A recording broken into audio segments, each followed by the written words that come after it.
Meaning of Highgate Cemetery.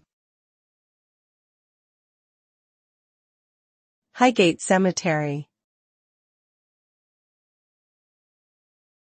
Highgate Cemetery. Highgate Cemetery. Highgate Cemetery. Highgate Cemetery is a historic cemetery located in North London that opened in 1839.